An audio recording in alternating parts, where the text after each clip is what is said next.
Bueno, nosotros no sabemos cuándo va a ser transmitido este programa por razones que ya en otro anterior se explicaron. Razones futbolísticas. Sí, bueno, ahí está. De patadas. El tsunami futbolístico está de por medio. Pero hay algo que en estos días ha puesto a pensar a mucha gente. Yo creo que todos los costarricenses estamos atentos a eso porque nos concierne por razones fraternales. Hay una catástrofe natural en Guatemala tremenda, terrible, que realmente espanta. Así es. Eso hay una...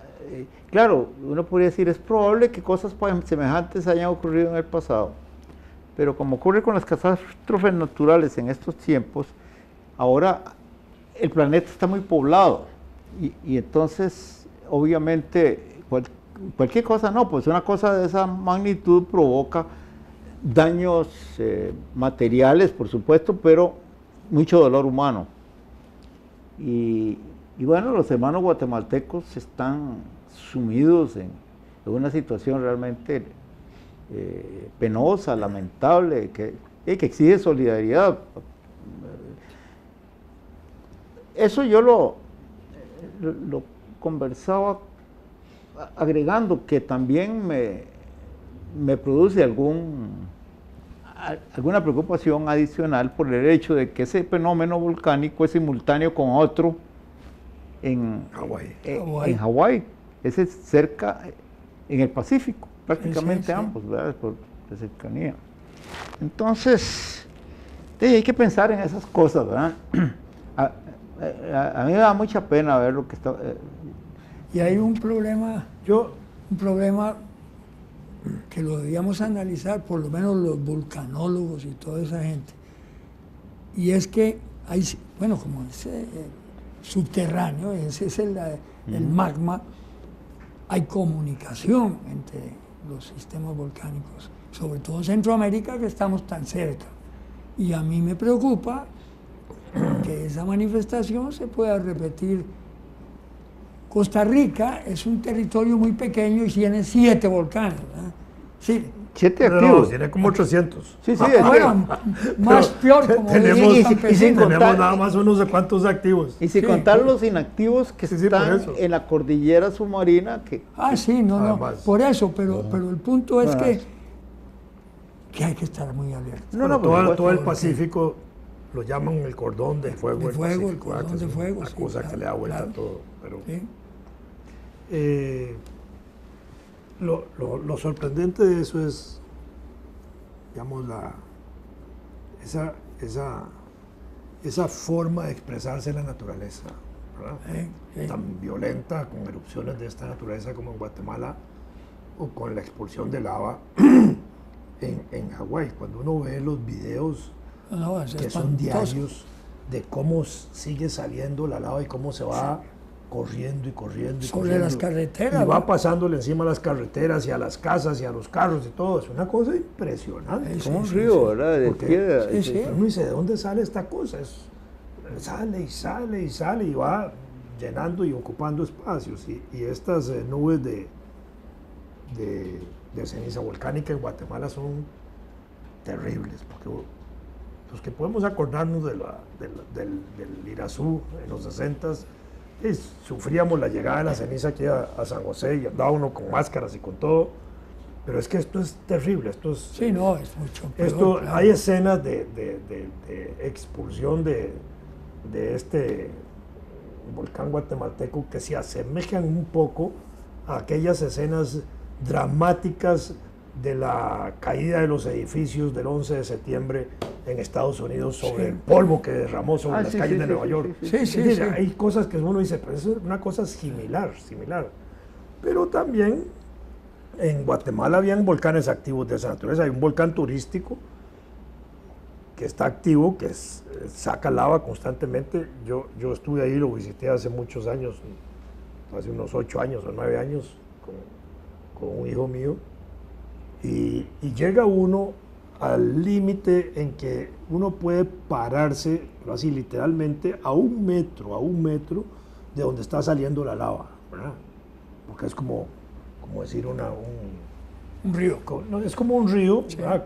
Pero que tiene como un diámetro como de 1,5 metros, 2 metros, y la parte turística llegaba ahí hasta el límite.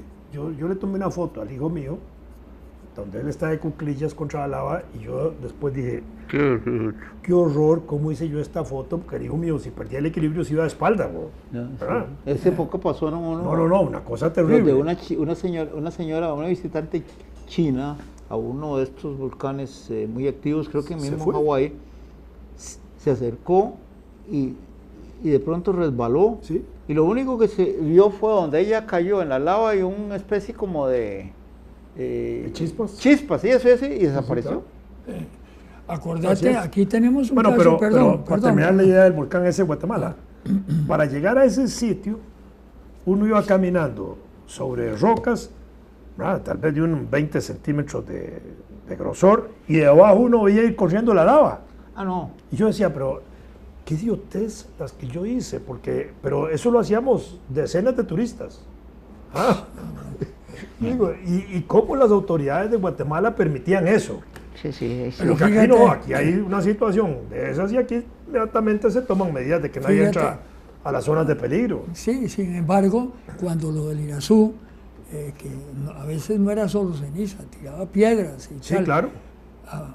¿Cómo se llama? ¿Hubo accidentes? Roberto Tinoco Hubo accidentes. le pegó en la cabeza y lo liquidó porque quedó completamente desmemoriado y con una serie de Claro. problemas y murió, ¿qué te digo?, 2 años después. Y sé, ese porque era amigo de uno y uno lo conoció, que era un tipo, pero parece que hubo varios que les pasó igual. Sí, pero en plenas erupciones del Irazú la gente iba ahí. Ah, Ahí exactamente. subía. Yo creo que yo también subí. No, ahí. no, Yo no, subí, se no. tomaba uno las fotos frente a aquellas nubes enormes. Unos disparates. sí. Yo descubrí voy a decir otra palabra, los flojos que pueden ser los escoceses, porque era realmente, digamos, impresionante. Llegaron unos dirigentes estudiantiles europeos de visita y yo estaba en la Federación de Estudiantes de la Universidad de Costa Rica en ese momento. Y entonces a uno de mis amigos se le ocurrió que subiéramos con ellos para mostrarle el espectáculo de noche. Sí, claro. Y entonces, primero, llegamos, el carro se quedó allá atrás y subimos. Y ahí venía un escocés, un inglés, un gringo, y no me acuerdo qué más, y unos ticos. Y llegamos a un observatorio que había instalado la Guardia Civil allá arriba, que consistía en un enorme tubo de acero, quién sabe dónde lo cogieron, al que le habían puesto en un extremo, le habían sellado, pero le habían puesto un mirador pequeñito, como con una Para abertura, estar viendo ahí. y ahí estaban los guardias civiles con electricidad y todo, pero... Se llaman guardias civiles. No, aquí, eran costarricenses. Ahí en el Ah, volcán. Era aquí en Costa Rica. Ah, era aquí. claro. Sí. Ah, vaya, perdón. Abrimos, golpeamos y nos abren y lo primero que nos preguntó Guardia Civil era si no llevábamos un trago. Y yo digo, no, tiene razón. Claro. Pero entramos y todo aquello temblaba. Todo el tiempo. Y nos asomamos. Y de pronto me doy cuenta que el escocés, que era calvito, joven, pero calvito, las rodillas le pegaban una con otra, de verdad. Parecía castañuelas. Y no era por el frío. Y cuando salimos ya para irnos, nos adelantamos un poco y se veían las piedras que subían muchos metros, incandescentes. Sí, claro. Y claro, cuando vimos que la cosa era fea, nos decidimos irnos al carro. Y para peores, el que conducía, que era un estudiante de odontología, empezó a caminar hacia adentro con el carro, por error. Era el susto. Pero ese escocés me demostró a mí que el asombro y el miedo son comunes a toda la especie humana. Ese, claro. Terrible aquello. Y hubo un estudiante de Derecho al que en el día una de esas piedras le dio en un brazo y casi lo mata, ¿verdad? No, eso. Ahora, eso- en época de tranquilidad del volcán Irazú, se acostumbraba, de eso ya Mira, no lo regularon después, que se podía entrar de noche. Y habían hasta tiendas de campaña ahí. Sí, yo Y recuerdo. la gente iba ahí a pasar la noche y ver Sí, el a ver cielo el- estrellado. Sí, sí, todo sí, eso. yo lo hice siendo bueno. estudiante. Sí, sí, sí. Yo una vez llegué allá de noche con los hijos míos y yo lo que me encontré fue un campamento ahí rarísimo, ¿verdad? De Carajá. Y era la gente ahí, Sí, sí, sí, sí. veraneando en el volcán Irazú de noche, ¿verdad?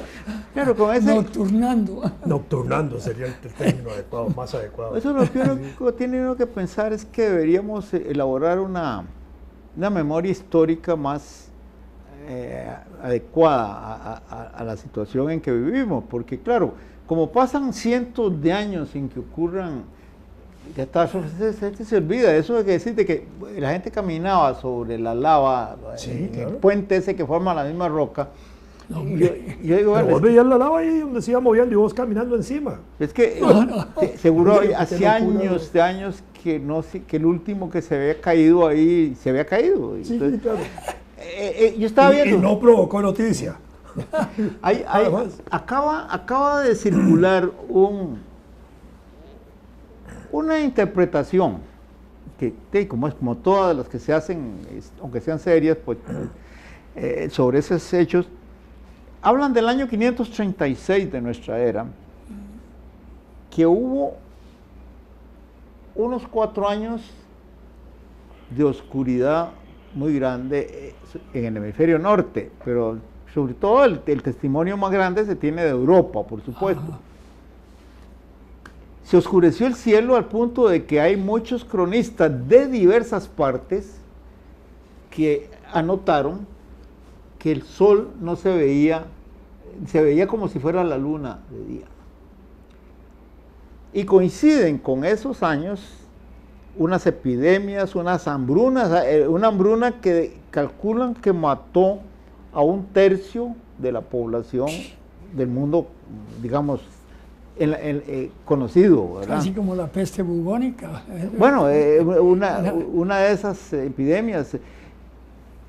Y lo que pasa es que ahora los expertos opinan sobre cuál pudo ser el origen de eso. Y una de las interpretaciones es que hubo en Centroamérica una serie de explosiones volcánicas monstruosas en Centroamérica. Otros consideran que fue en la zona del Pacífico, Hawái, esa zona. Y hay un tercero que sugiere que pudo haber sido Islandia, pero resulta que no se habla mucho de eso porque los efectos se sintieron incluso en la parte norte de África. ¿Y cuánto tiempo se prolongó eso? Creo que 4 años, hablan de 536 a 40, una cosa así. Entonces, bueno, y una de las coincidencias que se anotan es que ahí podría ser que empezó la migración forzada de los vikingos, que hizo que los vikingos se metieran por todas partes. Sí, sí. Los vikingos empezaron a hacer correrías por todas partes hacia el sur. Se sabe que en el Medio Oriente aparecieron vikingos en época muy temprana y todo eso. Pero entonces, lo que quiero decir es que como la memoria nuestra no está bien codificada, esto que ahora se dice se establece con base en anotaciones y leyendas de diversas regiones que van desde Egipto hasta la misma Islandia. Entonces, quiere decir que hay un registro que nos debería mantener en alerta que no se conoce. Pero, y claro, bueno, hay otros que sugieren que se sumó a eso, a la explosión, a la erupción en Centroamérica o otra parte, una erupción importante en el Vesubio. Bueno, sí, claro. Han sido varias. No, claro. No fue. Perdón, a propósito del Vesubio,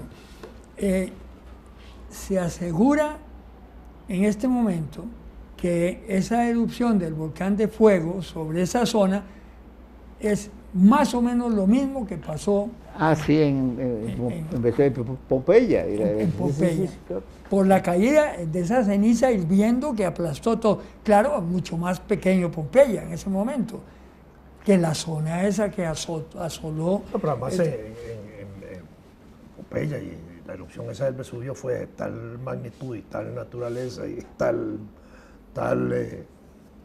impacto que la nube además fue veloz, tan veloz que mucha gente quedó. Sí, se claro, quedaron. en la posición en que estaban. Animales y todo, así. Claro, todo. sí, claro. Hay fotos. Hay gente ¿Vos que quedó conociste sentada. Pompeya? No, Ahí no, hay hay, gente que quedó hay una sentada. serie de imágenes que uno se queda asustado. En una puerta que está un perro así, como congelado. Pero ahí está. Y entra uno y hay una pareja en la cama. Bueno, hay un descubrimiento reciente de uno que escapó de Pompeya. Ajá. Se sabe que escapó porque ahora lo encuentran sus restos aplastados por una piedra. O sea, que escapó, pero de esa manera lo alcanzó la piedra. No, en el caso de Guatemala a mí me produjo verdaderamente estupor uno de esos videos donde la gente tiene la ceniza hirviente cayendo a unos centenares de metros y está sacando fotos como tontos. Y la lava moviéndose. Sí. Sí, claro. Sí, no, y además no podían, se les rompían los zapatos, tenían que salir corriendo a cambiarse, porque se quemaban. Eso demuestra que somos como tonticos. No, en eso no puede haber experiencia porque eso ocurre cada muerte de obispo. Cada muerte de arzobispo. De cardenal. Oye, me decía De mi cardenal. hijo, que se llama igual que él, igual que yo, se llama Álvaro, que le encanta estar estudiando. Bueno, aquí estuvo en varios programas, ¿no? Es un lector impenitente y le encanta estudiar los problemas de estos y se mete en la historia y profundiza. Y me decía que a él no dejaba de preocuparle la parte de ese volcán que está en el Western Coast, arriba de Estados Unidos, que es monumental. Yellowstone. Que se calcula que si ese volcán tuviera una erupción o explotara, desaparece América, no solo América del Norte, porque es una salvajada la dimensión de ese volcán. Y le dije yo, ¿pero dónde leyó usted eso? Y me dice, yo le voy a dar el libro. No, yo no quiero leer eso. Lo que pasa es que de eso, ¿sabes lo que dicen cuando se comenta eso? Dicen los expertos que, bueno, eso ocurre y ya tiene un cálculo de periodicidad de... ¿Cuántos millones de años? 700,000 años. Sí, algo así. ¿Qué cosa? Y claro, entonces todavía falta. Preocupa. ¿Y cómo saben quién lleva la cuenta? No, ese es el otro. Eso sí lo pueden hacer. No, hay registros geológicos que Sí, lo dicen pueden más hacer, o menos. Sí pueden medirlo. Hay una publicación que se refiere a la deriva de los continentes. Eso que llaman la deriva de los continentes. Sí. Entonces, Sí. Las computadoras ahora hacen muchas maravillas con eso de las proyecciones. Y en el curso de los próximos, creo que 300 millones de años. Mañana. No, pero bueno, es que justamente como en ese periodo el mapa de nuestro continente va cambiando. Claro. Va cambiando conforme. Al cabo de esos 300 millones de años nos encontramos con que Perú está pegando con Siberia, allá por un poco de corrido de Alaska para allá. Sudamérica entera está ahí como un bloque, ahí se llevó en banda a una parte de California. Y Centroamérica está en el fondo. Sí, yo sé. O sea que a pesar de que vamos subiendo milímetros por año, nos vamos a hundir. Un día la cosa va a empezar a cambiar. O los otros van a subir más. Claro, y entonces ahora ese descubrimiento reciente de que hay un continente, otro continente que está oculto por las aguas, que incluye a Nueva Zelanda, nos dice todo. Ese continente a lo mejor estuvo tan afuerita como la Antártida, pero después le tocó bajar. Yo creía que lo de la Antártida era una leyenda. Y después me he puesto a leer investigaciones submarinas sobre eso. No es cierto. Claro que ahí está. Ahí está. Un territorio enorme. 13 millones de kilómetros cuadrados. Sí, sí, sí, increíble. Yo decía, no, hombre, la Antártida ya es un mito. De los cuales... No, eso estaba planteado desde Platón. Sí, por eso, pero yo creía que era una No, historia yo creía que era de mucho esas. más pequeñita. Eso sí, ahora que también me puse a ver eso. 13 millones de kilómetros cuadrados no es No, hombre. es casi toda Rusia. Sí, claro. A propósito de Rusia, en Rusia hay una zona donde sale el sol todo el año. Ah, sí, sí. Ah, bueno, entonces ahora estaba hablando del... No, todo el año no. ¿Cómo es todo el año? Sí, sí, yo estuve leyendo ahorita. ¿Cómo? Que no se va el sol, es decir, no oscurece. No, durante 6 meses. Bueno, yo leí que no hay oscuridad nunca, que siempre baja un poquito la claridad. ¿Cómo va a ser pero, eso? Bueno, eso, léelo. Yo no sé por dónde, es por Siberia, por no sé a dónde, pero es. Tú no lo visitaste. No conozco el dato. Pero hay una época ahí entre agosto y septiembre en que en la parte nórdica de Europa, digamos, casi no oscurece. No, sí, sí. Y se llaman las noches blancas. Las noches blancas, sí, sí. Y hay hasta un libro sobre eso, pero es un periodo corto. Sí. Ah. Bueno, lo que yo leí tal Entonces vez uno anda a las 11, me impresionó 12 de la noche, y no lo seguí. Con alta claridad. Yo creía que era todo el tiempo. Sí que hay que aterrizar.